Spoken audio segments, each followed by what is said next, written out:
Hi, I'm Spencer Christian. On this episode of Tracks Ahead, we'll look at the history of the company that built almost all of the interurban cars in the U.S. We'll look in on a radio-controlled garden railroad and then visit a museum in the Green Hills of Kentucky. But first, we're going to the outback of Australia as we work our way from the harsh desert of Alice Springs to the Green Hills of Adelaide. Of course, we'll travel by train on the Ghan.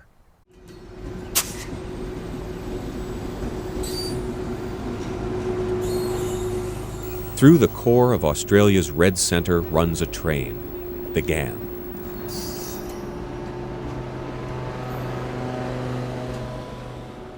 It's called this desolate country home since the 1920s, and its history is close to the hearts of Australians. Oh, I love the Ghan. It is the way to travel through the rough middle of this vast land. Irene had the idea that this would be one of the best ways to see the outback, right up close and personal. And it is, it's great. It's like a legend, you know, it is a legend. The legendary Ghan runs between Melbourne and Alice Springs. In a country of contrasts, it would be hard to find two more different spots on the map. Melbourne is the second largest city in Australia. It's a bustling place complete with its own local trains and metropolitan flair.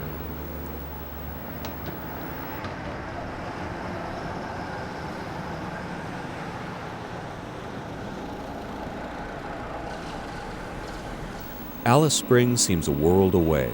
It's got the feel of an outpost in the middle of the outback, but there is something special about Alice. There's something about Alice that is, I don't know. As soon as you come through that gap, there's a beauty about it. Many begin their journey a bit further north, deeper, closer to the equator. They come for the rock. If it wasn't for the rock, no one would go there. Right. It's the main attraction, of course, and you hear about it, but you actually have to see it to really appreciate it. And it's huge, and it's something everybody should have the experience of seeing, I believe. Ayers Rock, or Uluru as it's known by its Aboriginal name, is the reason most people come to this area. In fact, there are so many visitors that what you might expect to be an awe-inspiring experience cloaked in natural silence is often filled instead with the clamor of restless, anxious tourists.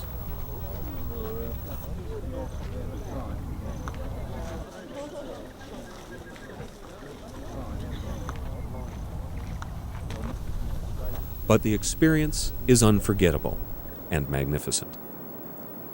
Phenomenal. Oh, yeah, when you see pictures of the rock, you know, it's okay, but when you get up close to it, that is awesome. I mean, and we went out to see the rock at sunrise, so you could see the different colors, and it was awesome. And to see that sunset, just breathtaking.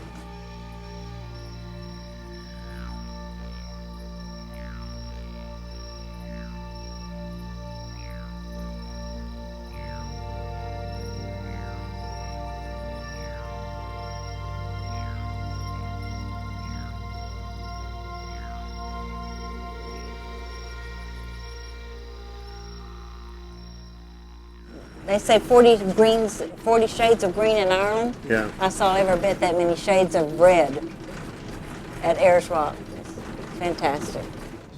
It is fitting that a train of legend is the preferred means to travel through this ancient, sacred land, a land that is, for the most part, virgin and unspoiled, something increasingly rare today. One of the things we were commenting on this afternoon was that if someone from America were allowed to come over here and start developing, the whole thing would be developed immediately, and you'd be seeing McDonald's and Burger King everywhere. And instead, it's just a vast, vacant land. It's amazing. A lack of restaurants out there does not mean a lack of dining opportunities in here. In fact, just the opposite. Oh, the food on the Ghan's beautiful.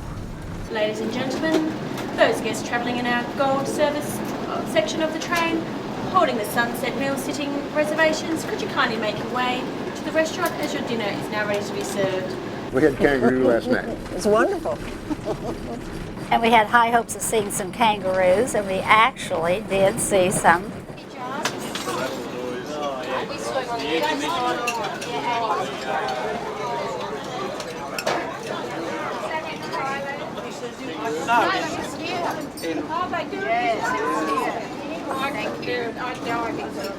Oh, they keep us set up in a shore. It won't bite you, you know. That is kangaroo, my friend. How are you? And that is a very, very tasty meal. So I guarantee it. Kangaroo fillets marinated with macadamia oil and a native pepper leaf, which is found out proportionally native to Australia. That's one of the fillets there. You get one fillet per kangaroo. I know you don't have kangaroos in America, but if you ever come to Australia, try kangaroo. It's one of our best meats. Guaranteed. A ride on the Ghan is more than just a trip from point A to point B. It is a combination of experiences. It's just been such an exciting adventure. It's more than anything that I had expected to see. Going across the outback was very appealing because we thought we would see, a very large area. And I've never found a nasty person yet. With your cases and things like that, they'll always help you. The staff's always nice. I always am impressed by the way people come inside as total strangers and within an hour or 2 hours they look like it's a big family, and because of that they all of a sudden get involved in all sorts of cultural changes because it's normally there's so many different sorts of people from all sorts of places in the world. The Ghan is an epic journey, one to think about, to save up for, and finally, to enjoy. I've spoken to an older couple only today. They have thought of this trip for the last 6 years, and now they here. They couldn't believe it. They couldn't believe it. Wow, as if they are in heaven, sort of thing. The next good thing to happen. And the only thing is, I'm in a single room at the moment, and it's not meant for big ladies.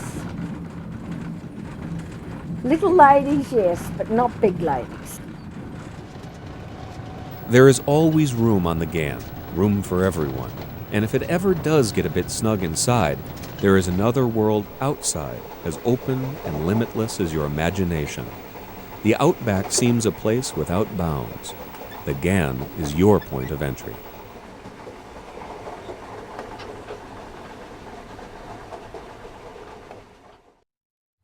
The Ghan is planning on a future extension all the way to Darwin on the north coast.